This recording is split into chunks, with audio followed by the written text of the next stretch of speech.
नमः। ओम मातृशक्तये नमः। ओम असतो मा सद्गमय तमसो मा ज्योतिर्गमय मृत्योर्मामृतंगमय। ओम शांति शांति शांति। उपनिषद कक्षा 396 बृहदारण्यक उपनिषद की कक्षा 121।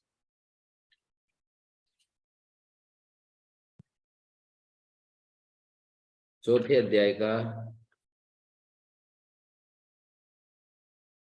तीसरा ब्राह्मण चल रहा है।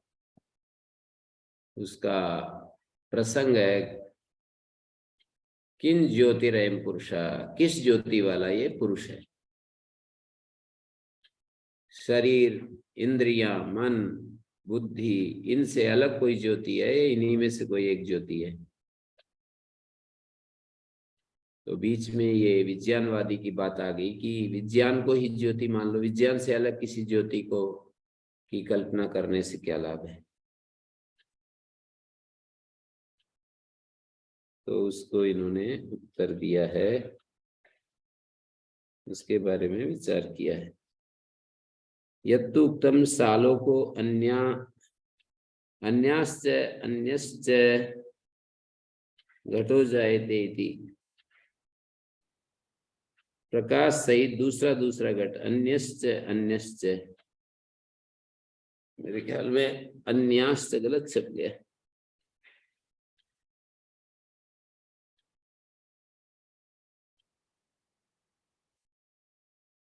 अन्यश्च अन्यश्च घटो जायते इति तदसत्। आलोक सहित, ऐसा जो कहा कि प्रकाश सहित दूसरा दूसरा घट उत्पन्न होता रहता है, ये भी ठीक नहीं है, क्योंकि दूसरे क्षण में भी यह वही घट है, ऐसी प्रत्यभिज्ञा होती है। इससे पहले स्वप्ने विज्ञान व्यतिरेकेण अभावाद अयुक्तम इति चेत, 911 पृष्ठ पर ये कहा स्वप्न में विज्ञान के अलावा कोई नहीं रहता, तो ऐसा ठीक नहीं। विज्ञान व्यतिरेक अभावाद अयुक्तम इति चेत न, विज्ञान के अलावा स्वप्न में विज्ञान के सिवा दूसरी वस्तु का अभाव है, तो ऐसा कहना ठीक नहीं। विज्ञान के सिवाय दूसरी वस्तु भी है, ऐसा बताना चाह रहे हैं। स्वप्न में एक विज्ञान है, दूसरी विज्ञान के अतिरिक्त कोई और भी वस्तु है। ये जो कहा कि विज्ञान के अलावा कोई दूसरी व्यक्ति वस्तु का अभाव है, ये ठीक नहीं। अभावाद अभिभावस्य वस्तुअंतरत्व उत्पत्ति, अभाव से अभाव ही बताता है कोई वस्तुअंतर है। अभाव जो है यही कह रहा है कोई वस्तुअंतर है। अभावाद अभावाद अभिभावस्य वस्तुअंतरत्व उत्पत्ति, अभाव से भी भाव का भिन्न वस्तु होना तो सिद्ध होता ही है। भवता एतावत् स्वप्ने घटादि विज्ञान से भावभूतत्वम अभ्युगतम्। आपने ही स्वप्न में जो घटादि विज्ञान है उसकी भाव भूतता, उसकी भाव भूतत्व, भाव भूतता घटादि विज्ञान की आपने ही स्वप्न में घटादि जो विज्ञान है उसके भाव भूतत्व को स्वीकार कर लिया। तद अभ्युगम तद व्यतिरेकेण घटाद्य भाव उच्यते। आपने ही स्वप्न में घटादि विज्ञान, घटादि विषयक जो विज्ञान है उसका भाव भूतत्व अभ्युपगत, भाव भूतत्व अभ्युपगतम, भाव भूतत्व भाव स्वरूपता। स्वप्न में घटादि विज्ञान की भाव स्वरूपता तो आप ही स्वीकार करते ही हैं, आप भी स्वीकार करते ही हैं। वैसा मानकर ही उससे भिन्न घटादि का अभाव बतलाना, उसको स्वीकार करते हुए, यानी आपने स्वप्न में घटादि जो विज्ञान है उसके भाव स्वरूपता को स्वीकार कर लिया और उसको स्वीकार करके तद व्यतिरेकेण घटादि अभाव उच्यते। उसको स्वीकार करके उसके अलावा घटादि विज्ञान के अलावा घटादि अभाव कह रहे हो। तद अभ्युपगम तद व्यतिरेकेण, उस घटादि विज्ञान के अलावा के सिवाय घटादि अभाव उच्यते। स विज्ञान विषयो घटादि यदि अभाव यदि वह अभाव स्यात्, वो जो विज्ञान का विषय घटादि है वो अभाव हो या भाव हो, उभयथापि घटादि विज्ञानस्य भाव भूतत्वम अभ्युपगतम्। दोनों ही अवस्थाओं में घटादि जो विज्ञान है उसकी भाव स्वरूपता, उभयथापि घटादि विज्ञानस्य, दोनों ही प्रकार से घटादि विज्ञान की भाव रूपता तो मान ही ली गई, उसका निराकरण न तो तन्निवर्तयितुं शक्यते। यहाँ अल्पविराम नहीं होना चाहिए। उभयथापि घटादि विज्ञानस्य,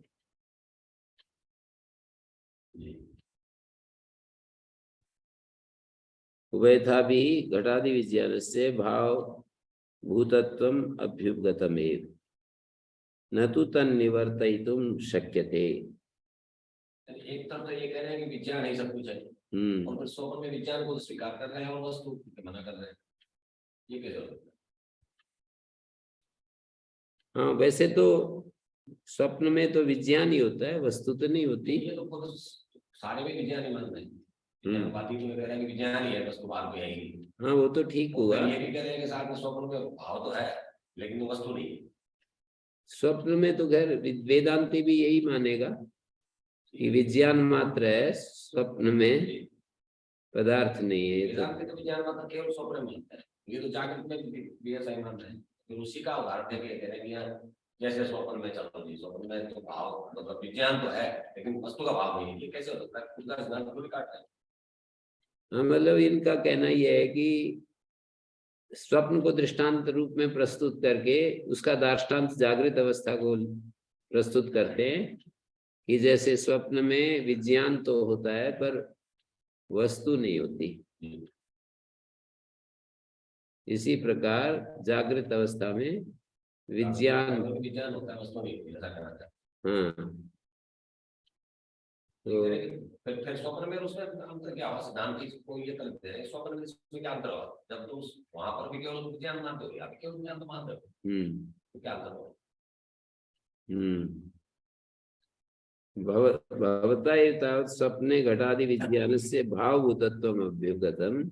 आपने ही स्वप्न में घटादि विज्ञान के भाव स्वरूपता को स्वीकार कर लिया, उसको स्वीकार करके उसके सिवाय घटादि अभाव उच्यते। स विज्ञान विषय घटादि, वो विज्ञान का विषय जो घटादि है यदि अभाव यदि वह भाव स्यात्, यदि अभाव है या भाव हो, दोनों ही अवस्थाओं में घटादि विज्ञान से भाव भूतत्व अभ्युपगतमेव। घटादि विज्ञान का मना नहीं कर सकते, उभयथापि घटादि विज्ञान से भाव भूतत्व अभ्युपगतमेव न तो तन्निवर्तयितुं शक्यते। उसको हटाया नहीं जा सकता है। तन्निवर्तक न्यायाभावात्, उसके निवर्तक न्याय का अभाव होने से, उसकी निवृत्ति करने वाली कोई युक्ति नहीं। न्याय का मतलब युक्ति, तन्निवर्तक न्याय अभावात्, युक्ति का अभाव होने से। न तो तन्निवर्तयितुं शक्यते तन्निवर्तक न्याय अभावात्। एतेन सर्वशून्यता प्रत्युक्ता, इसी तर्क से जो सभी चीजों को शून्यवादी की भी बात का खंडन हो गया। विज्ञान को मान लिया, विज्ञान को मान लिया तो विज्ञान है ही, मतलब शून्य का विज्ञान को मान लिया तो शून्य है, शून्यता का खंडन हो गया। सर्वशून्यता प्रत्युक्ता प्रत्येगात्म ग्राह्यता च आत्मनो अहमिति मीमांसक पक्ष प्रत्युक्ता। और जो प्रत्येगात्म ग्राह्यता आत्मना, प्रत्येगात्मा की ग्राह्यता आत्मनो अहमिति, आत्मा अहम इस प्रकार प्रत्यगात्म द्वारा ग्राह्य है। आत्मा की अहमिति प्रत्यगात्म ग्राह्यता प्रत्यगात्म द्वारा ग्राह्य है। आत्मा अहम इस प्रकार, आत्मना अहमिति, आत्मा का जो अहम इस रूप में प्रत्यगात्मा द्वारा जो ग्राह्य है, वो भी मीमांसक पक्ष खंडित हो गया। कैसे खंडित हुआ ये? मीमांसक पक्ष जो है वो क्या है? आत्मा अहम, आत्मा क्या है? मैं है। तो प्रत्यगात्म ग्राह्यता, आत्मना प्रत्यगात्म ग्राह्यता अहमिति प्रत्यय खंडिता। कैसे खंडित हुआ?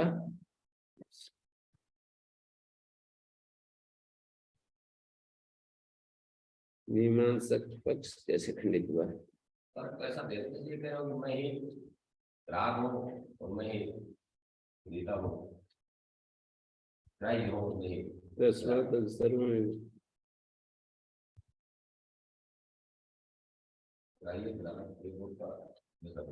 प्रत्यगात्म ग्राह्यता आत्मनो अहमिति मीमांसक पक्ष प्रयुक्ता। मीमांसक प्रभाकर जो भट्ट है, दो हैं, एक प्रभाकर और एक कुमारिल भट्ट। तो दूसरा जो भट्ट मतलब प्रभाकर मीमांसक क्या मानते हैं कि सर्वम ज्ञानम आत्मानम विषयम च गृह्णाति, ऐसा स्वीकार करते हैं। दो मीमांसक हैं, एक तो मीमांसक हैं जो प्रभाकर आचार्य हैं, एक भट्ट मीमांसक कुमारिल भट्ट है। तो त्रिपुटी का भाषक है ये प्रभाकर। ये कहते हैं सर्वम ज्ञानम आत्मानम विषयम च गृह्णाति, ज्ञान अपने को भी ग्रहण कर रहा है और विषय को भी ग्रहण कर रहा है। हाँ, मैं पढ़ रहा हूँ ये जो दिया है। सर्वम ज्ञानम आत्मानम विषयम च गृह्णाति, ये उन्होंने स्वीकार किया। तथा च आत्मा ग्रहाश्रयत्वेन ग्राहक, ज्ञान का आश्रय होने से तो ग्राहक है, ज्ञान का अधिष्ठान है, इसलिए वो ग्राहक है। तस्मिन् एव ग्रहे विषयतया ग्राह्य आत्मा, और उस ग्रह में ही, उस ज्ञान में ही विषय रूप में आत्मा ग्राह्य भी है। भट्ट मते तु आत्मा जड़ स्वगत स्वगत ज्ञानम स्वयं च तेन गृह्यते आत्मना गृह्यते। भट्ट मत में आत्मा जड़ है और स्वगत ज्ञान स्वयं च तेन गृह्यते, तेन आत्मना गृह्यते, न तो कर्म कर्तृ भेद तैरंगीक्रियते। भाट्ट मीमांसकों के द्वारा आत्मा एक प्रकार का जड़ है। आत्मा जड़ है मतलब स्वतः ज्ञान स्वरूप नहीं है। ज्ञान उत्पन्न होने की योग्यता है, लेकिन स्वतः यदि देखें, जैसे तार्किक लोग कहते हैं, वो भी तो जड़ ही कहते हैं ना आत्मा को। चेतना, चेतन तो कहते हैं, पर जब चेतन तब है जब कोई विषय संपर्क होता है और ज्ञान विषय रूप में सामने आता है, तब उसमें ज्ञान उत्पन्न होता है। इस अर्थ में चेतन है। भाट्ट मीमांसक आत्मा को जड़ स्वगत ज्ञानम स्वयं च, स्वगत ज्ञान और स्वयं तेन गृह्यते, उस आत्मा के द्वारा गृहीत होता है, न तो कर्म कर्तृ भेदा तैरंगी गृह्यते। कर्म भेद और कर्तृभेद, वही करता है और वही कर्म भी बन रहा है, तो स्वीकार नहीं करते वो कर्म कर्तृभेद। तन निवर्तक न्याया भावा, वही करता है। हाँ, तन निवर्तक न्याया भावा, ये तो कुछ अलग बात चल पड़ी। ज्ञानम स्वातिरिक्त विषय शून्यम ज्ञानत्वात् स्वप्न ज्ञानवत इति अनुमानेन वाच्यम।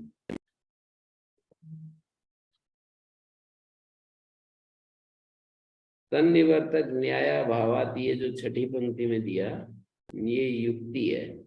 न तो तन्निवर्तयितुं शक्यते, तन्निवर्तक न्यायाभावात् को लिख रहे हैं। ज्ञानम स्वातिरिक्त विषय शून्यम ज्ञानत्वात् स्वप्न ज्ञानवत् इति अनुमानेन वाच्यम।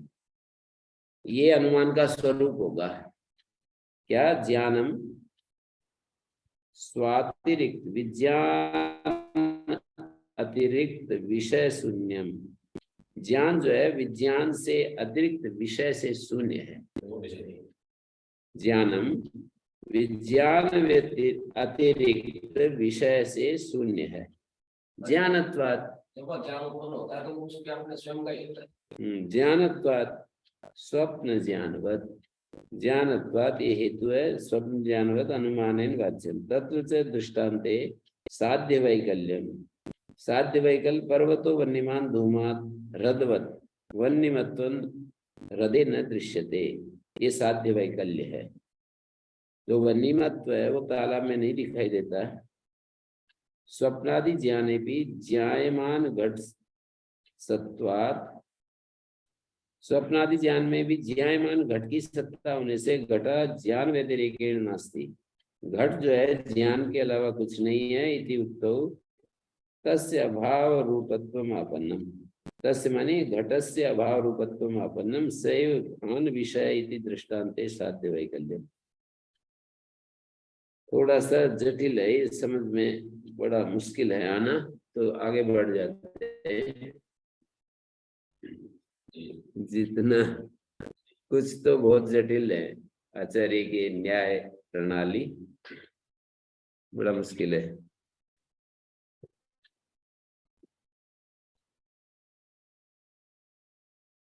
तो इन्होंने ये कहा यत्तुक्तम सालों को अन्यश्च अन्यश्च, अन्याश्च लिखा हुआ है, अन्यश्च अन्यश्च ऐसे होना जी।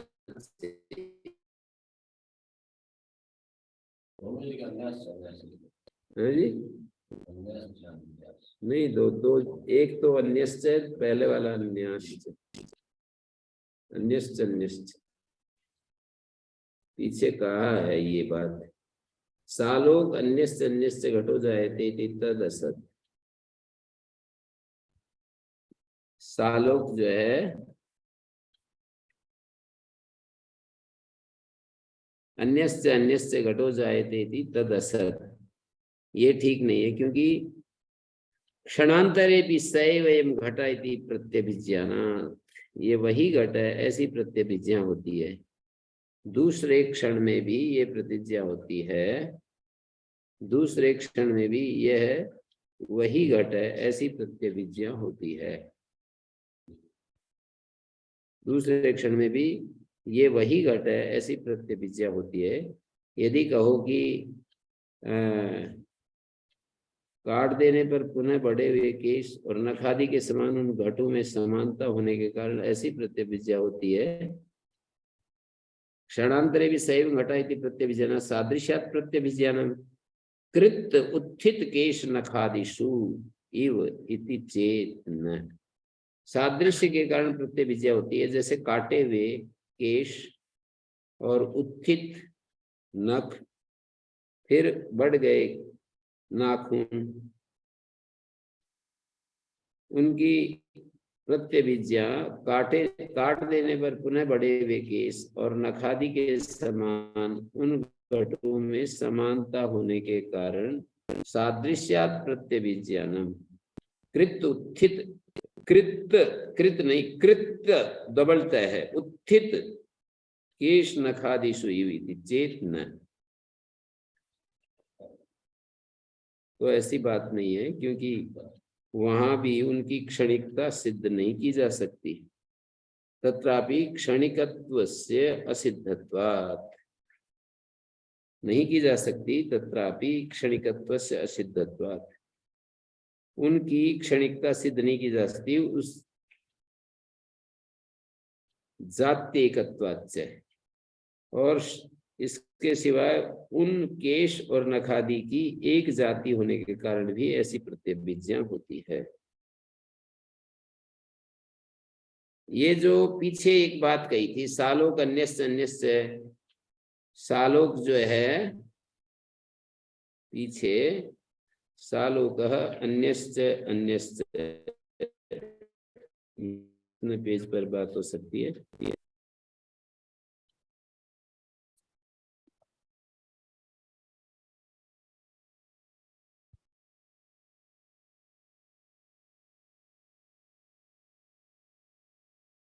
आलोक सालोक अन्यश्च अन्यश्च।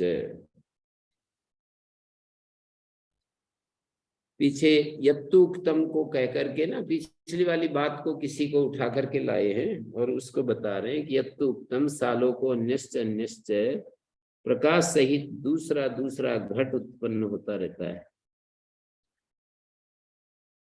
वो ठीक नहीं है। क्षांतरे भी सैव घट इति प्रत्यभिज्ञानात् अन्य अन्य घट थोड़ी उत्पन्न होगा। ये आपको मैं बता देता हूं कहां पर है। सालों को घटा ये पंक्ति 310 7-8 ये दिया है जी। यद्यपि दृष्टांत रूपम अभिहितम अवभास्य अवभाषकयोर भिन्नयोरेव घटाद्यालोकयोः संयुक्तयोः सादृश्यं तत्र अभ्युपगम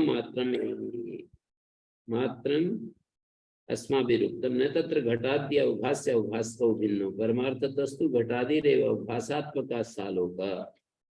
ये है अन्यो ही घटादिर उत्पद्यते। मिल गया है? कितना? हाँ 902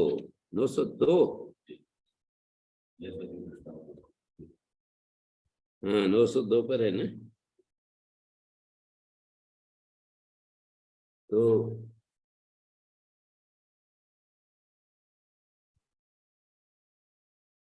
ये 902 पर जो ये कहा कि यद्यपि दृष्टांत रूपम अभीतम अवभास्य अवभासकयोः भिन्नयोरेव घटाद्यालोकयोः संयुक्तयोः सादृश्यम स्वरूपतः भिन्न किंतु परस्पर मिले हुए अवभास्य घट और अवभासक आलोक का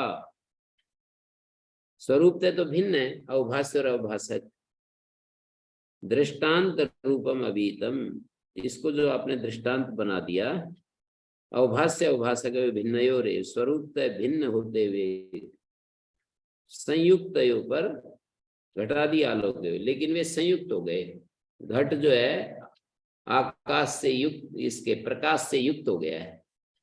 भिन्न भी हैं पर वो मिले हुए हो गए। यहाँ पर भिन्न किंतु परस्पर मिले हुए अवभास्य घट और अवभासक आलोक का जो दृष्टांत रूप से सादृश्य बतलाया, सादृश्यम दृष्टांत के रूप में जो यद्यपि दृष्टांत रूपम अभीतम, क्या अभीतम जो आपने ये दृष्टांत दिया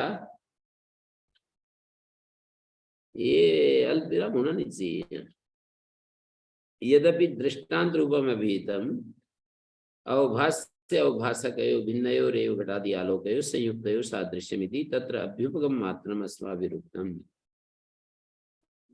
सादृश्य बतलाया स्वरूप भिन्न किंतु परस्पर मिले हुए अवभास्य घटादि और अवभासक आलोक का जो दृष्टांत रूप से सादृश्य बतलाया वो अभ्युपगत मात्र, उसे भी हमने एक प्रकार की मान्यता मात्र कहा है, किंतु वहां घटादि अवभास्य और उनका अवभासक भिन्न नहीं है।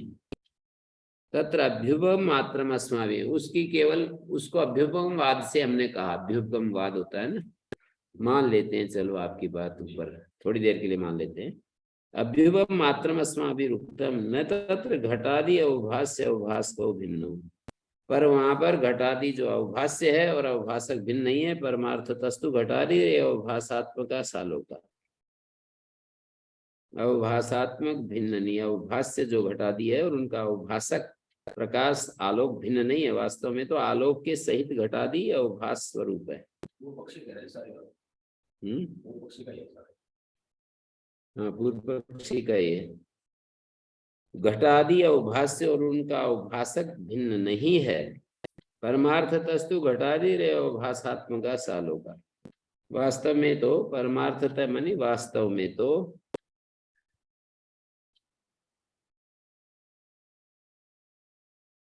आलोक के सहित घटादि ही अवभास हो। घटादि अवभास स्वरूप हैं। आलोक के सहित घटादि रे अवभासात्मक सालोक, आलोक के सहित घटादि अवभास स्वरूप है। अन्य घटादि उत्पन्न होते रहते हैं, अन्यो अन्यो ही घटादि उत्पद्यते, विज्ञान मात्रम एव सालोक घटादि विषयाकारम अवभासते। ये आया ना, अन्यो अन्यो, अन्य घटादि उत्पन्न होते रहते हैं, केवल विज्ञान ही आलोक सहित घटादि रूप विषय के आकार में भाषित होता रहता है। केवल विज्ञान को स्वीकार करता है, बाकी तो आलोक भी और घट भी ये दोनों शब्द उत्पन्न हो रहे हैं, और उत्पन्न भी नहीं हो रहे, उत्पन्न होते से केवल विज्ञान ही आलोक सहित घटादि रूप विषय के आकार में भाषित हो रहे हैं, आलोक सहित घटादि रूप, आलोक सहित घटादि रूप जो विषय है उसके आकार में भाषित होता रहता है। विज्ञान मात्र में सालोक घटादि, आलोक सहित घटादि विषयाकारम, घटादि रूप विषय के आकार में भाषित होता रहता है। यदा एवं, जबकि ऐसी बात है तो तदा न बाह्य दृष्टांतो अस्ति, वस्तुतः कोई बाह्य दृष्टांत नहीं दिया जा सकता है, क्योंकि सब कुछ विज्ञान स्वरूप मात्र है। विज्ञान लक्षण मात्र सर्वस्य, यहाँ तक विज्ञानवादी बौद्धों का मत कहा गया। इससे आगे इस मत का अनुवाद करते हुए शून्यवादी बौद्धों का मत बतलाएंगे। एवं तस्य विज्ञानस्य ग्राह्य ग्राहक आकारताम अलम परिकल्प्य, विज्ञान की ग्राह्य ग्राहक आकारता की पूर्णता कल्पना कर फिर उसी की अत्यंत शुद्धि की कल्पना करते हैं। पुनर्विशुद्धि परिकल्पयन्ति तद्ग्राह्य ग्राहक विनिर्मुक्तम विज्ञान स्वच्छीभूतम क्षणिकम व्यवतिष्ठते इति तस्यापि शांतिम केचित् इच्छन्ति तदपि विज्ञानम संवृतम ग्राह्य ग्राहक अंश विनिर्मुक्तम शून्यमेव घटादि बाह्य वस्तु वदिति अपरे। इसमें दो मत है, एक तो खड़े ये मान रहे हैं कि ये विज्ञान ही है और ये घटादि आलोक केवल आभास होता है। दूसरे मानते हैं कि ये विज्ञान को भी वास्तव में कुछ नहीं है, कुछ होने वाला है।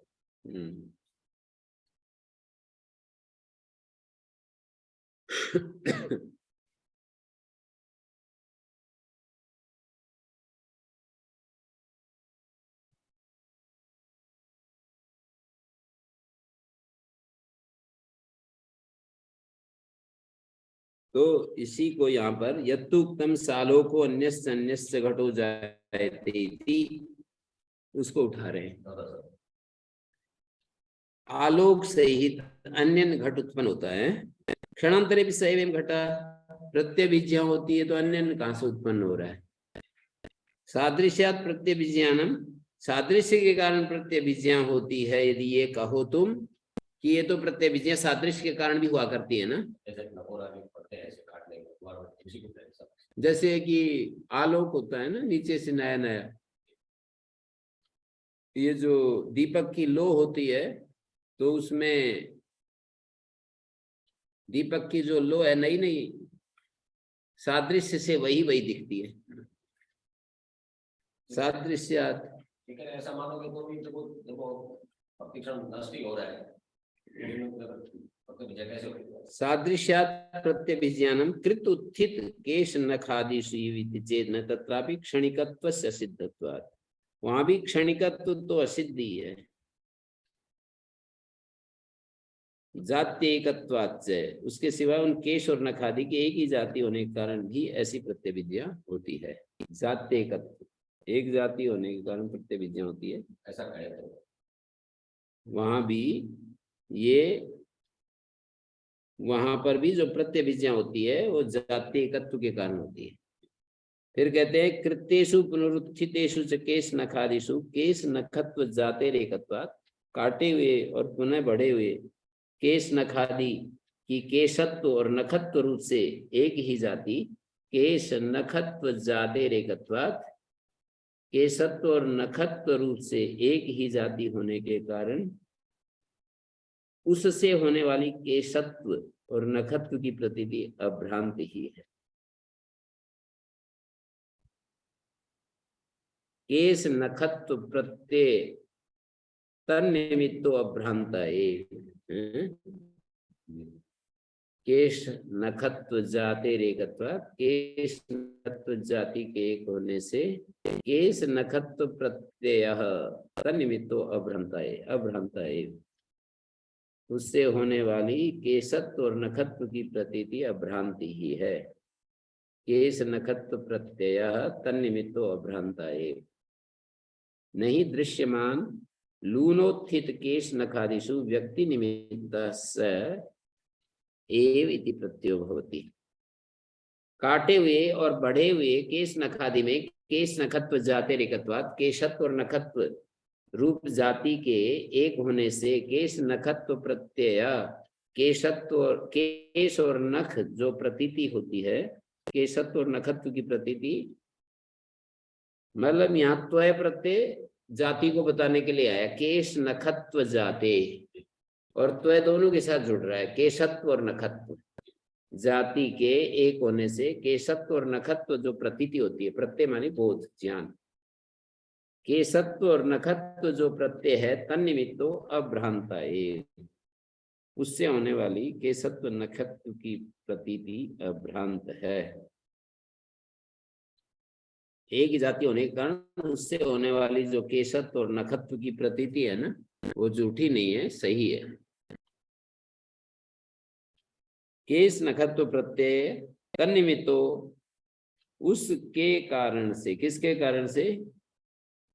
तन्निमित्त उस एक जाति के कारण, समान जाति के कारण, तन्निमित्तो अभ्रांताये वो अभ्रांति है। नहीं दृश्यमान लून उत्थित केश नखादिषु व्यक्ति निमित्तः सैविति प्रत्ययो भवति। नहीं दृश्यमान लूनोत्थित केश नखादिषु व्यक्ति निमित्तः सैविति प्रत्ययो भवति। साक्षात काटे और बढ़े हुए केश और नखादि में, नहीं दृश्यमान लूनोत्थित केश नखादिषु, साक्षात काटे और बढ़े हुए केश और नखादि में यह वही है। ऐसी प्रतीति नहीं होती। व्यक्ति वही ऐसी प्रतीति नहीं होती। जाति में ठीक है, नखून है तो नखून, लेकिन वही नखून नहीं है जो काट दिया गया। ऐसा करना नहीं दृश्यमान लूनोत्थित केश नखादिषु, दिखाई दे रहा है जो कटा हुआ और बढ़ा हुआ, लून और उत्थित केश नखादिषु, काटे और बढ़े हुए केश और नखादि में ये वही है। ऐसी प्रतीति व्यक्ति के लिए, व्यक्ति निमित्तः सैविति प्रत्ययो भवति, एक एक नख या केश के लिए नहीं होती। नहीं दृश्यमान लूनोत्थित केश नखादिषु व्यक्ति निमित्तः सैविति प्रत्ययो भवति, वही प्रत्यय है, वही केश नख, ऐसी प्रतीति नहीं होती। वही केश नख की व्यक्ति नहीं है, ऐसा नहीं करना चाहिए। व्यक्ति जाति में, हाँ मतलब जाति तो एक है पर व्यक्ति वही है, ऐसी प्रतीति नहीं होती। कस्यचित् दीर्घ काल व्यभित दृष्टेषु च तुल्य परिमाणेषु, किसी किसी को दीर्घ काल के पश्चात देखे हुए समान परिमाण वाले केश नखादि में तो ये केश और नखादि उस समय के केश नखादि के समान ऐसा प्रत्यय होता है। तत्कालीन वालादि तुल्यायि में केश नखाद्यैति प्रत्ययो भवति, न तो तय, ये नहीं होता कि वही है। घटादिषु पुनर्भवति सैविति प्रत्यय, किंतु घटादि में तो ये वही है, ऐसी प्रतीति होती है। इसलिए काटकर बढ़े हुए केस आदि का दृष्टांत ठीक नहीं है यहाँ के लिए। तस्मात् न समो दृष्टांत प्रत्यक्षेणी प्रत्यभिज्ञायमाने वस्तुनि तदेविति न च अन्यत्वम अनुमातुम युक्तम। यदि किसी वस्तु के विषय में प्रत्यक्षतया ऐसी प्रत्यभिज्ञा होती है, प्रत्यक्षेण ही प्रत्यभिज्ञायमाने वस्तुनि तदेविति न च अन्यत्वम अनुमातुम युक्तम, ये वही है तो उसके अन्य होने का अनुमान करना उचित नहीं है। उसके अन्य होने का अनुमान करना, न च अन्यत्वम अनुमातुम युक्तम। से पता लग रहा है कि वस्तु वही है, फिर उसमें ये कह रहे हैं कि पैदा होगी दूसरी, वो खत्म हो गई, ऐसा अनुमान करना उचित नहीं है।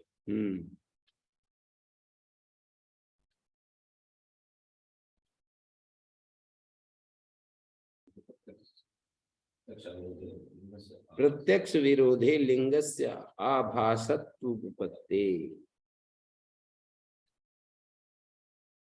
प्रत्यक्ष विरोध होने पर लिंग का आभासत्व सिद्ध होगा। प्रत्यक्ष विरोधे लिंगस्य आभासत्वोपपत्ते।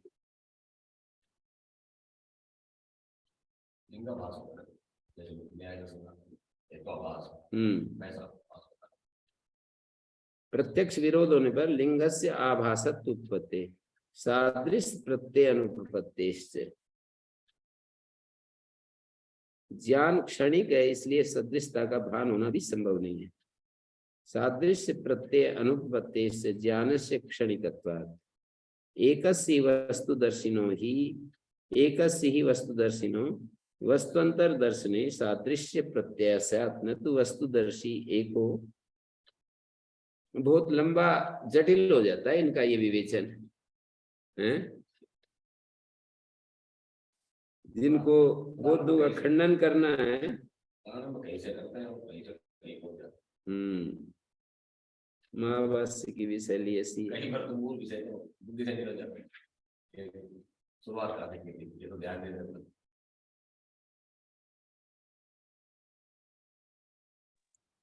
आचार्य महाभाष्य की शैली में तो लाभ होता है, शब्द विज्ञान बढ़ता है, इसमें क्या बढ़ेगा? इसमें भी तर्क शक्ति बढ़ती है ना।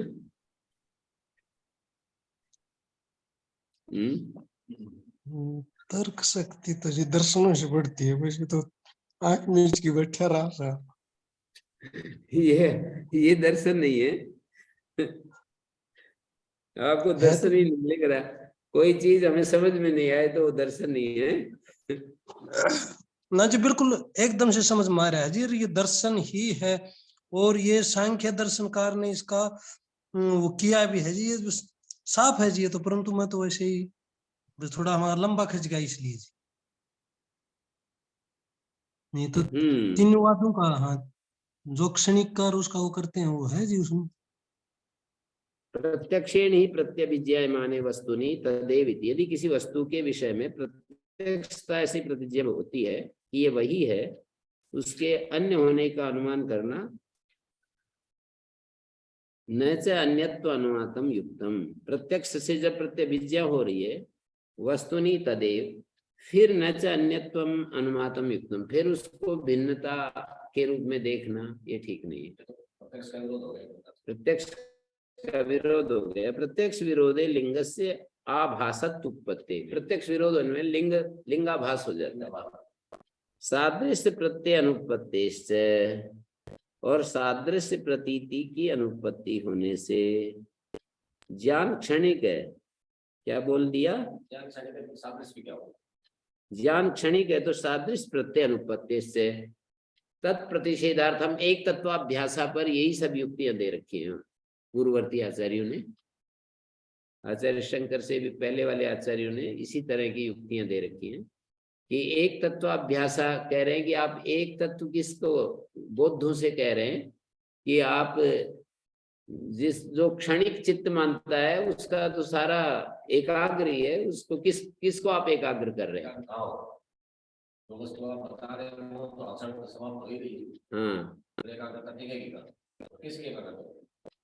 प्रत्यक्ष विरोधे लिंग से आभासत्व उत्पत्ति सादृश्य प्रत्यय अनुपत्ति से, और सादृश्य प्रतीति भी नहीं बनेगी क्षणिक चीज में। ज्ञान से क्षणिकत्व, ज्ञान तो क्षणिक है। हाँ, दो चीजें एक क्षण में रहेंगी नहीं तो फिर सादृश्यता कैसे दिखाएंगे? ज्ञान से क्षणिक एकस्य वस्तुदर्शिनो वस्तुअंतर दर्शने सादृश्य प्रत्यास्यात्। एक वस्तुदर्शी है और दूसरा वस्तु को देख रहा है, तब सादृश्य प्रतीति होगी।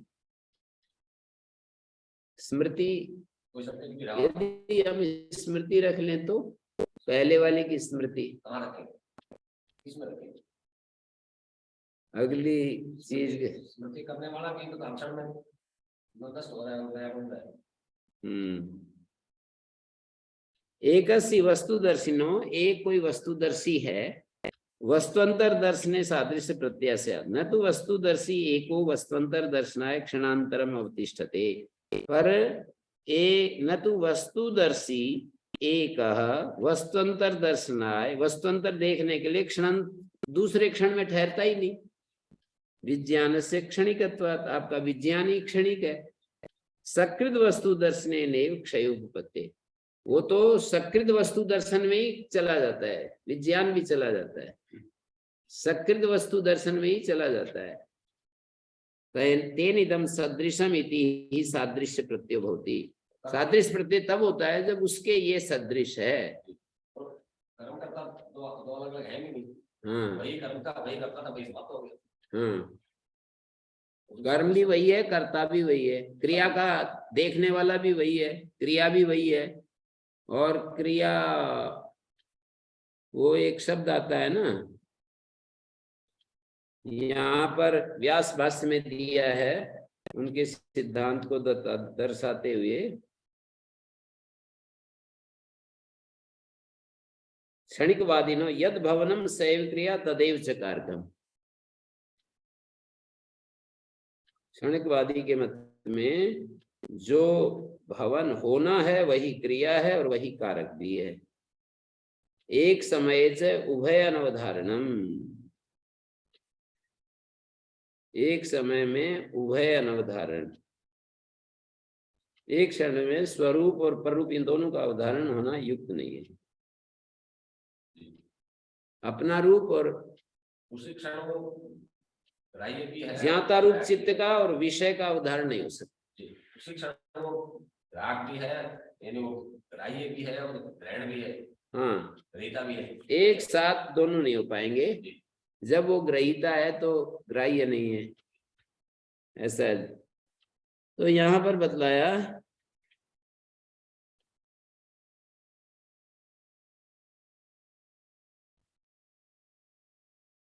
सर्वम, कहाँ पर चले गए, प्रत्यक्षेण ही प्रत्यभिज्ञायमान वस्तु न च अन्यत्वम अनुमातुं पृथ्वीदेशस्य आभासत उत्पत्ति सादृश्य प्रत्यय अनुपत्ति से ज्ञान से क्षणिकत्वात्।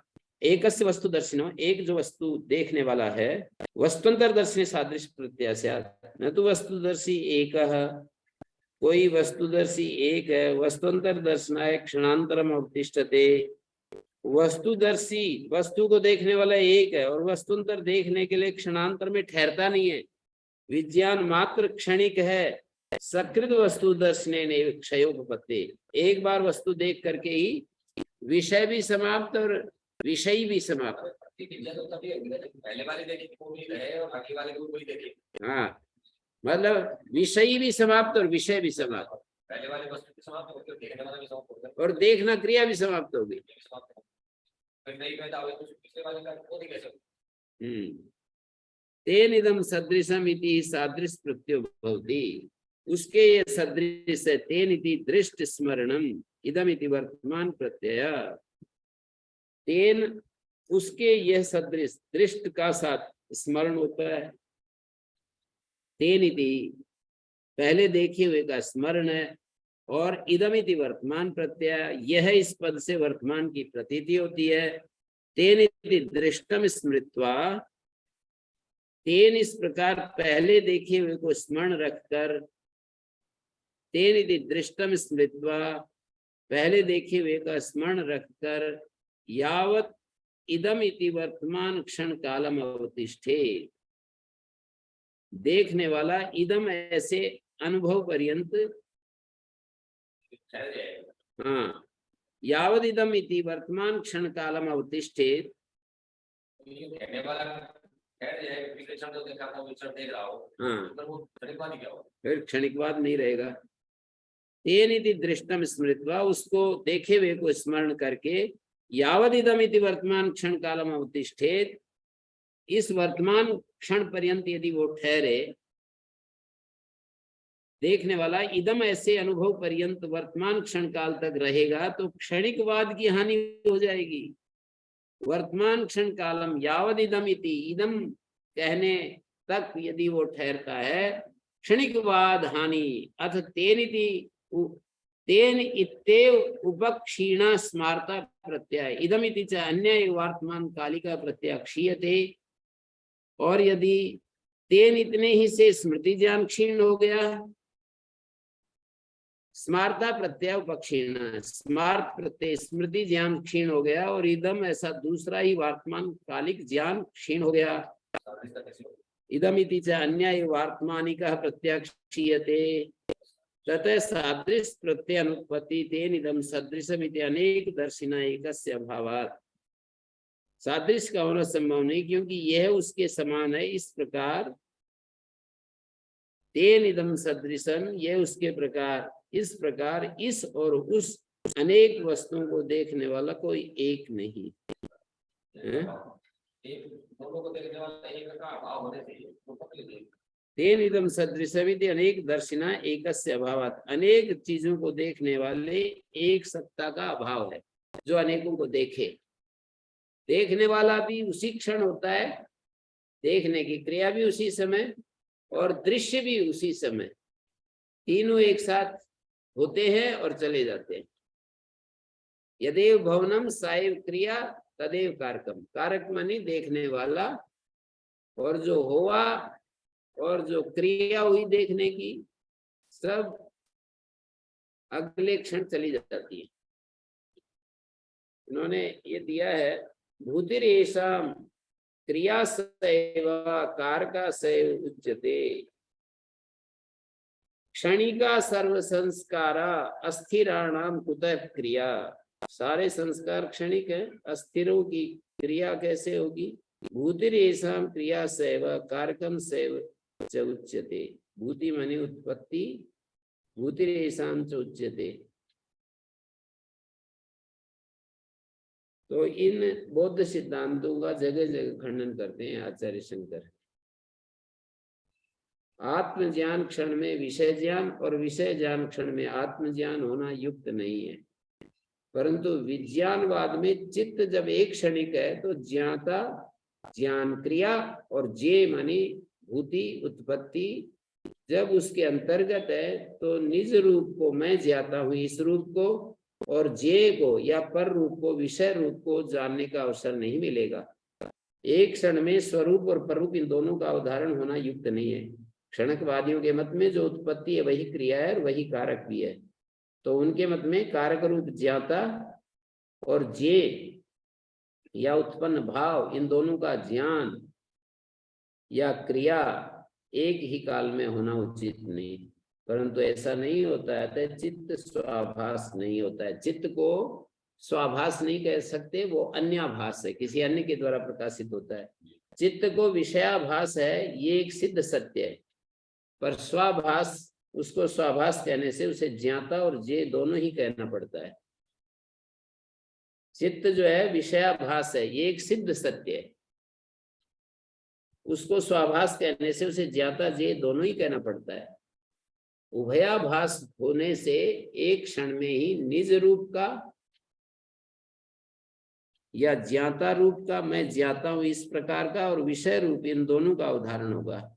उभयाभास होने से एक क्षण में ही निज रूप का कि मैं ज्ञाता हूं, और उसी क्षण विषय रूप, ये विषय है, मैं का बोध भी और यह का बोध भी, विषय रूप इन दोनों का उदाहरण होगा। परंतु ऐसा नहीं होता, एक क्षण में उसमें किसी एक ही पदार्थ का उदाहरण होता है। एक क्षण में एक ही पदार्थ का, चाहे ज्ञाता रूप का कर लो चाहे ज्ञेय रूप का। सिद्धांती है, सिद्धांती खंडन कर रहा है।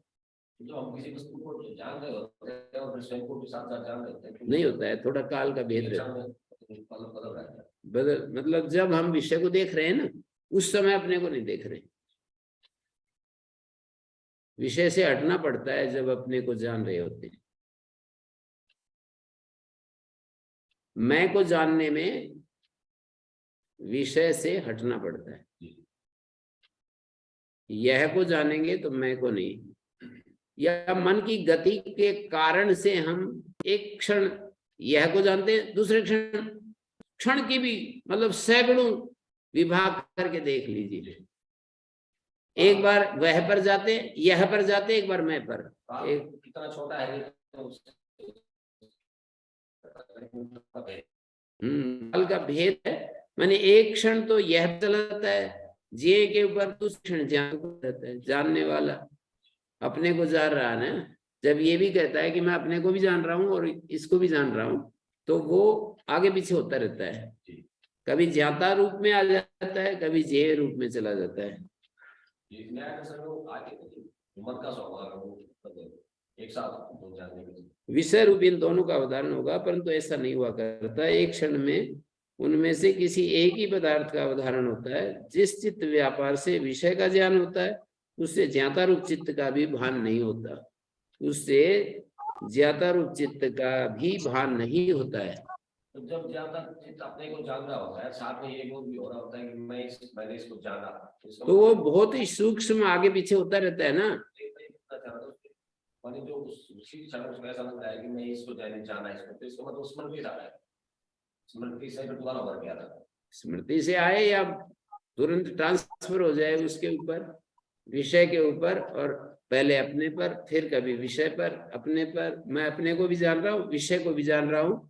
काल की सूक्ष्म गति के कारण हमको लगता है कि हम एक साथ जान रहे हैं। जैसे भोजन को ग्रहण करते हैं तो उसका रस भी और उसकी खुशबू भी और उसकी गर्मी सर्दी भी एक साथ महसूस लगती है। हाँ, तो वो तो अलग अलग ही होती है। माने मन एक बार तो आंख से युक्त होता है, एक बार रसना से, एक बार त्वचा से स्पर्श कर रहा है, एक बार रसना से, एक बार नासिका से, एक बार आंख से, पर एक ही साथ लगता है कि हमने सारी क्रियाएं एक साथ कर ली, कमल पत्र भेद दृष्टांत के समान। तो ये कितना अच्छा लिख रहे हैं। ऐसा नहीं हुआ करता, एक क्षण में उनमें से किसी एक ही पदार्थ का अवधारण होना है। जिस चित्त व्यापार से विषय का ज्ञान होता है, उससे ज्ञाता रूप चित्त का भी ज्ञान नहीं होता है। चित्त व्यापार से विषय का जब ज्ञान होता है, तो उसी चित्त व्यापार से अपना ज्ञान नहीं होता, ज्ञाता का ज्ञान नहीं होता। ज्ञाता रूप चित्त ज्ञान का तथा विषय ज्ञान का व्यापार पृथक पृथक होता है। ये दो ज्ञान एक क्षण में न होने के कारण चित्त स्वाभास नहीं होता।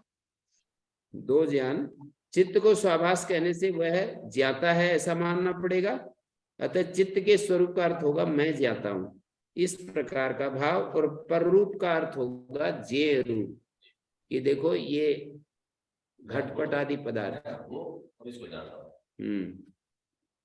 मैं जानता हूं इसका भाव, और पर रूप का अर्थ है जे रूप भाव। इससे क्षणिक विज्ञानवादियों का पक्ष भी निराकृत होता है। ये भाष्यकार ने दिखाया है। उनके मन में क्रिया, कारक और कार्य तीनों एक ही होते हैं, क्योंकि चित्तवृत्तियां क्षण स्थायी हैं, मूल शून्य है, निरन्वय है, कोई आपस में एक दूसरे का लिंक नहीं, मूल शून्य है, कोई एक ऐसा सूत्र नहीं है जो दोनों को कनेक्ट करे, पूरा का पूरा अगले क्षण में डाल देता है पहला वाला क्षण। वो ये कहते हैं कि पूर्व क्षण में जो कुछ था ना, वो सारा का सारा उत्तरवर्ती पूर्व क्षण उपादान बनता है, और वो अगले क्षण में उपस्थित हो जाता है। जो ये क्रिया दिखाते हैं क्षणिकवादी, उसके लिए फिर कोई अधिकरण होना चाहिए। अधिकरण को नहीं मान रहे, कोई क्रिया हो रही है, पहले वाला क्रिया जा रहा है, तो वो किसी स्थान में कहीं अवस्थित तो है, वो उस स्थान को भी नहीं मानते। शायद साधना में इससे ज्यादा सुविधा रहती है, इसलिए इसको मान लिया। चाहे वो मतलब अक्लिष्ट विकल्प वृत्ति हो जाएगी, अक्लिष्ट विकल्प वृत्ति। दो पांचों वृत्तियां क्लिष्ट और अक्लिष्ट होती है ना, विपर्य वृत्ति भी अक्लिष्ट होती है ना, तो अक्लिष्ट विपर्य वृत्ति, अक्लिष्ट विकल्प वृत्ति, अक्लिष्ट विकल्प वृत्ति बन जाएगी यदि वस्तु नहीं दिख रही है और हम उसको स्वीकार कर रहे हैं। अक्लिष्ट विकल्प वृत्ति हो जाएगी, क्लिष्ट नहीं, अक्लिष्ट मतलब क्लेश से मुक्त करने की तरफ जाती है ना। ये इतना सूक्ष्म देख रहे हैं कि हर पहले वाला में समाप्त हो गया, वर्तमान क्षण में आ गया ना, वो सब तरफ से हट करके। इनकी इस पैथी में वर्तमान क्षण इम्पोर्टेंट हो गया ना, हैं? तो पिछले क्षण में जो मैं बाकी था वो इस क्षण नहीं, हाँ वो तो गया।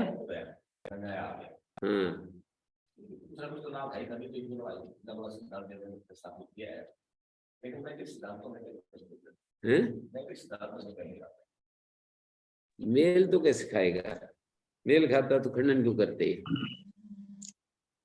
आचार्य जी क्षण को बाकी ये आपने शास्त्री जी बहुत ही विशेष है ये सिद्धांत, आदमी वर्तमान क्षण में ला करके छोड़ देते हैं, ये बौद्ध लोग वर्तमान क्षण में केंद्रित कर देते हैं, विपर्य मानो विकल्प वृत्ति मानो पर है अक्लिष्ट, वर्तमान क्षण में आना ही अक्लिष्ट है। तो आप कहोगे विपर्य मूलक है, विपर्य मूलक भी तो अक्लिष्ट वृत्ति होती है ना, क्लिष्ट और अक्लिष्ट दोनों होती है ना। तो इनके सिद्धांत में ये अक्लिष्ट विकल्प वृत्ति अक्लिष्ट विपर्य है तो मिथ्याज्ञान पर है क्लेश से मुक्ति दिलाने वाला। निर्बीज समाधि और क्षण को एक उसमें बांध सकते हैं, क्योंकि क्षण को भी हम समय में उसमें बांध नहीं सकते जी, क्षण को बिल्कुल भी नहीं बांध सकते जी हम। इसी प्रकार से समाधि भी तो इसमें शून्य होना पड़ेगा, ज्ञान स्वरूप शून्य होना पड़ेगा। क्षणिकवादियों का पक्ष भी निराकृत होता है, ये कह रहे हैं भाष्यकार ने दिखाया, उनके मत में क्रिया कारक और कार्य तीनों एक होते हैं, क्योंकि चित्त वृत्तियां क्षण स्थायी है और मूल से शून्य और अन्वय रहित है, कोई उनका कोई एक हिस्सा अगली वो अन्वित नहीं होता है, पिछला के साथ अन्वित नहीं होता है, पिछले के साथ अन्वित नहीं होता, पूरा का पूरा आगे चला जाता है, कोई पीछे शेष बचा हो ऐसा नहीं, मूल शून्य निरन्वय है, अर्थात ज्ञाता ज्ञान और जे तीनों ही उनके मत में एक है, पूरा का पूरा आगे जाता रहता है। वही का वही चला जाता है, तो वही का वही तो पुनर्जन्म में वही का वही जो वर्तमान क्षण में था ना, मरते समय जो वर्तमान क्षण में था वो आगे दूसरा क्षण में चला गया। हाँ तो ये क्षण क्षण बदलने की जो प्रक्रिया है वर्तमान क्षण में लाना चाह रहे हैं कि कुछ नहीं है, ये तो भ्रांति के कारण हम बेहोशी के कारण हम पीछे आगे घूमते रहते हैं, ये कह रहे हैं। आत्मज्ञान क्षण में विषय ज्ञान और विषय ज्ञान क्षण में आत्मज्ञान होना युक्त नहीं है, परंतु विज्ञानवाद में चित्त जब एक क्षणिक है तो ज्ञाता ज्ञान क्रिया और जे माने भूति उत्पत्ति, जे का मतलब उत्पत्ति, जब उसके अंतर्गत है तब निज रूप को मैं जाता हूं इस रूप को तथा जे को या पर रूप को विषय रूप को जानने का अवसर ही नहीं मिलेगा। तो चित्त युगपत ज्ञाता प्रकाशक और विषयता भाषक न होने से स्वाभास नहीं होता, परंतु वो दृश्य होता है, ये दिखा दिया। एक साथ ज्ञाता माने प्रकाशक और विषयता भाषक न होने से वही विषयाकार में परिणत होता है और विषय रूप में दृश्य होता है, विषयाकार में परिणत होता है, क्योंकि ज्ञाता रूप को अनुव्यवसाय द्वारा जाना जाता है, इसलिए वो व्यापार विशेष है, और निर्व्यापार केवल जानना या स्वाभास नहीं होता है। ज्ञाता रूप को तो अनुव्यवसाय द्वारा जानते हैं कि मैं इसको जान रहा हूँ, घट है मैं घट को जानता हूँ, बाद में जानते हैं, इसलिए वो व्यापार विशेष है। वो निर्व्यापार केवल जानना स्वाभास नहीं होता है, निर्व्यापार माने केवल जानना या स्वाभास नहीं होता है। व्यापारहीन स्वाभास पदार्थ को स्वीकार करने से अपरिणामी चित्ती शक्ति को मानना पड़ता है। व्यापारहीन स्वाभास पदार्थ को स्वीकार करेंगे तो वो अपरिणामी चित्ती शक्ति मानना पड़ेगा। जो व्यापार का फल है वह स्वतः सिद्ध बोध नहीं होता है, जो व्यापार का फल है ना वो स्वतः सिद्ध बोध नहीं होता है। यहाँ की युक्ति इस प्रकार है, चित्त स्वाभास न होने पर भी उसे स्वाभास कहने से वो ज्ञाता और ज्ञेय दोनों ही रूपों में कथित होगा और एक क्षण में उसके द्वारा दोनों भावों का अवधारण होना आवश्यक होगा, किंतु ऐसा न होने के कारण चित्त स्वाभास नहीं है, ये युक्ति है। तो यहाँ पर भी आचार्य ने इसी तरह की बात कही है। क्या कह रहे हैं इदमिति च अन्याये वर्तमान कालिका प्रत्याक्षीयते ततः सादृश्य प्रत्यय अनुपत्ति तेन इदं सदृशमिति अनेक दर्शिना एकस्य अभावात्। अनेक वस्तुओं को देखने वाला कोई एक नहीं है। अनेक दर्शिना एकस्य अभावात्, वह उसके समान है। इस प्रकार वह यह उसके समान है। इस प्रकार इस और उस अनेक वस्तुओं को देखने वाला कोई एक नहीं है। अनेक दर्शिना एकस्य अभावात्। योग दर्शन में आप लोग पढ़ेंगे ना व्यास भाष्य में, तत्प्रतिषेधार्थम एक तत्वाभ्यास, तो क्षणिकवाद की युक्तियां पूरी इकट्ठी है वहां पर। और इधर क्षणिकवाद को समझाने के लिए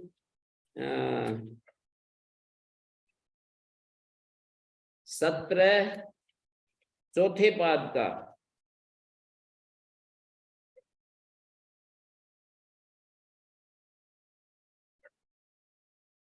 15,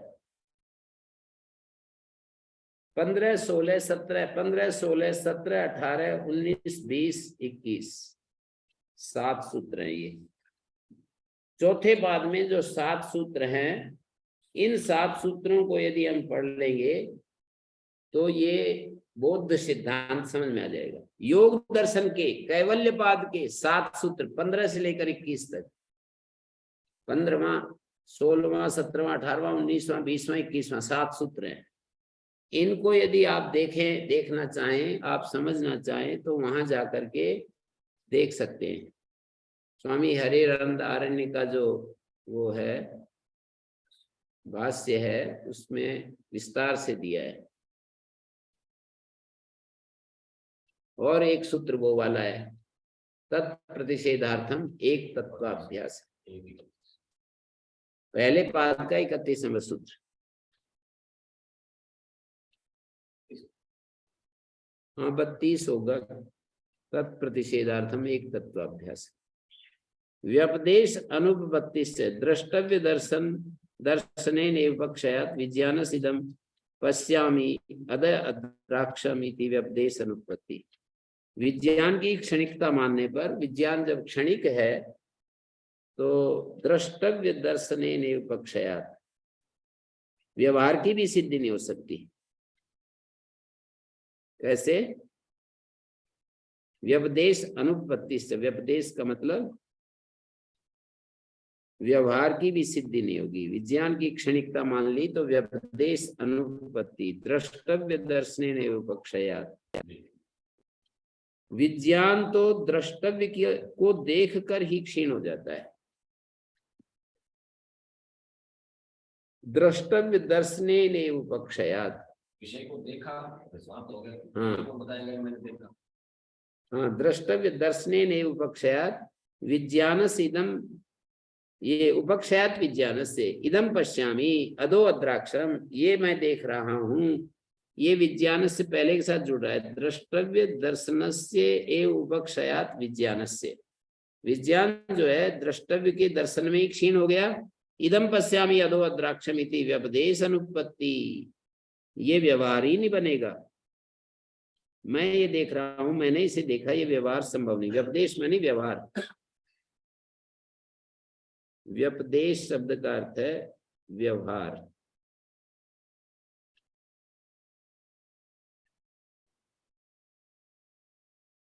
व्यवहार संभव नहीं है। दृष्टवतो व्यपदेश क्षण अनवस्थानात्, जो देखने वाला है दृष्टवत व्यपदेश क्षण अनवस्थानात्, वो देखने वाला, ऐसा वो देखने वाला है ना जो, वो ऐसा कहने के क्षण में नहीं रहता, वो कथन समय में है ही नहीं।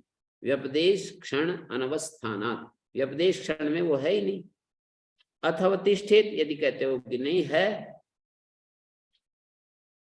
वो रहता है, तो क्षणिकवाद हानि, तो क्षणिकवाद की हानि होगी।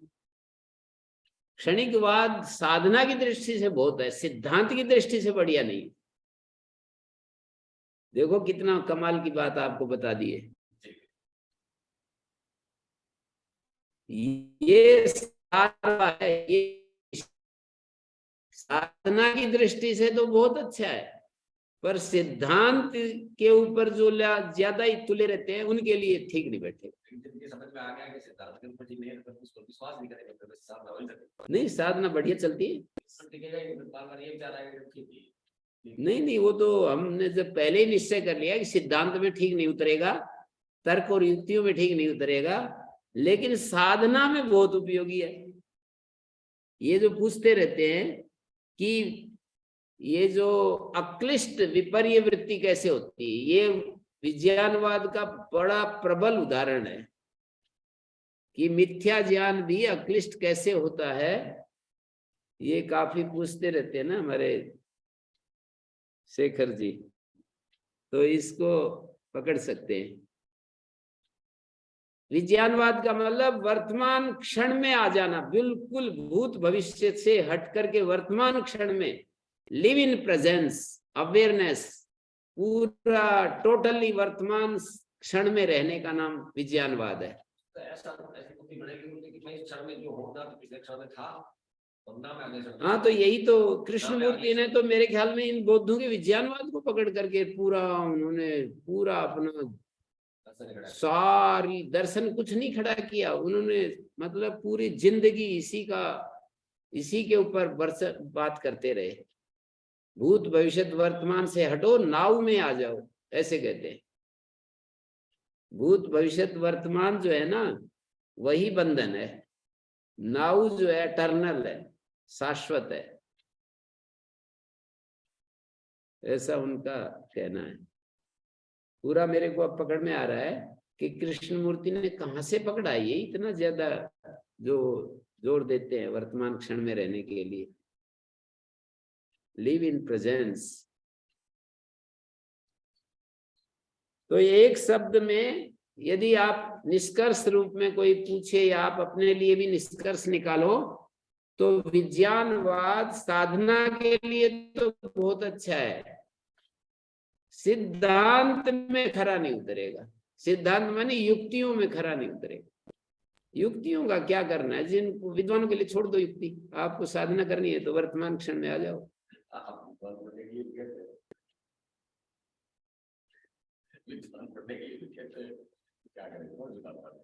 अथ अवतिष्ठेत क्षणिकवादानि अथ अदृष्टवतो व्यपदेशा अदृश्य प्रत्ययश्च।